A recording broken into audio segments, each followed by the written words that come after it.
US President Donald Trump's tariff policy has taken global indices for a toss. As threats of global recession looms amid tariff war, Trump has refused to budge. He has vowed to further intensify the global tariff war. Two biggest economies of the world are at loggerheads on tariffs. Trump has issued a deadline for China to retract its 34% tariff on US imports by April 8th.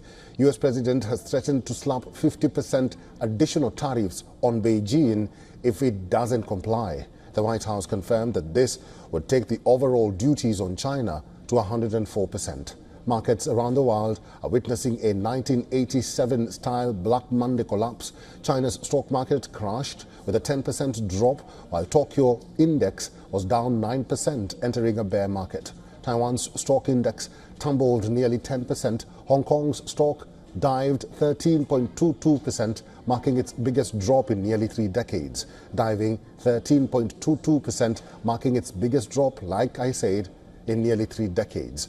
It was a red rout in Indian stock market as well. Stocks slammed to mark their worst single-day sell-off since June, wiping out 20 lakh crore rupees in investor wealth.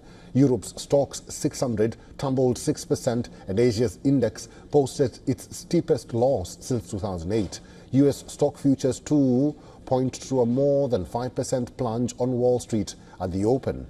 US stocks have also plunged for a third straight session. The stocks fell after briefly turning positive. Despite mounting market turmoil, the White House stood firm on the tariff move. In fact, it rubbished claims of a 90-day pause, calling them fake news. More importantly, Wall Street stocks have erased over $11 trillion in market value since Trump's inauguration. Those losses until last week are equal to nearly 40% of US GDP. The losses accelerated on Monday. US stocks have plunged for a third straight session.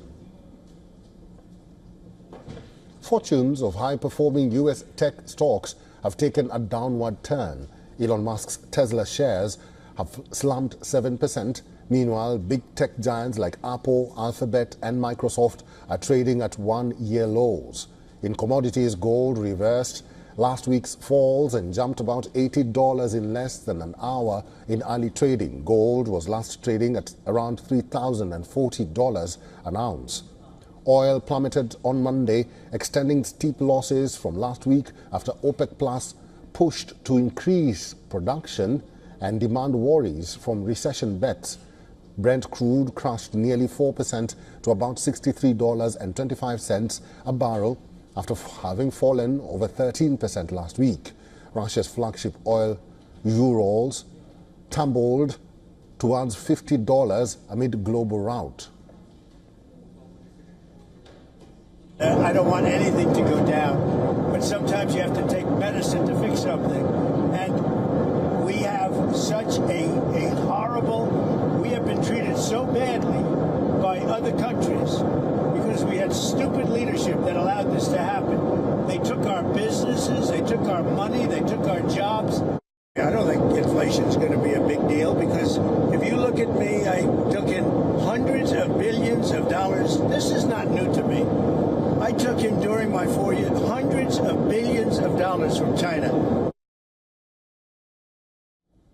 All right, let's talk to our correspondent in the United States. Susan Tehrani is now joining us live on this broadcast from New York. Good to see you, Susan. As we can see, the stocks are plummeting and the market is talking, but Donald Trump is still optimistic. He says that Americans should not worry. What are Americans saying about this tariffs war? Yeah, anyone is talking about the tariffs. I mean, you can't get away from it. I was at Target yesterday, and there was a store, Best Buy, right next to it that sells electronics. Target as well. And it was interesting that here in New York, I saw a lot of people carrying out electronics like TVs and blenders and whatnot. And, you have that sector that was perhaps planning to buy these big ticket items. But then you also have others that are holding on to their wallets. So, everyone knows they're concerned about what's to come. It's a sense of uncertainty. Of course, the markets hate that. They don't like that. They're reacting. But for everyday Americans, they're just holding their breath, waiting to see which way the tide will go. Is it going to be that President Trump is correct, or is it, the markets are any indication, then we have more difficult times ahead of us. All right, Susan, we'll see how this market reaction goes about and how it pans out. I'll see you later. We'll talk about Netanyahu's visit to Washington. Okay. For all the latest news, download the WION app and subscribe to our YouTube channel.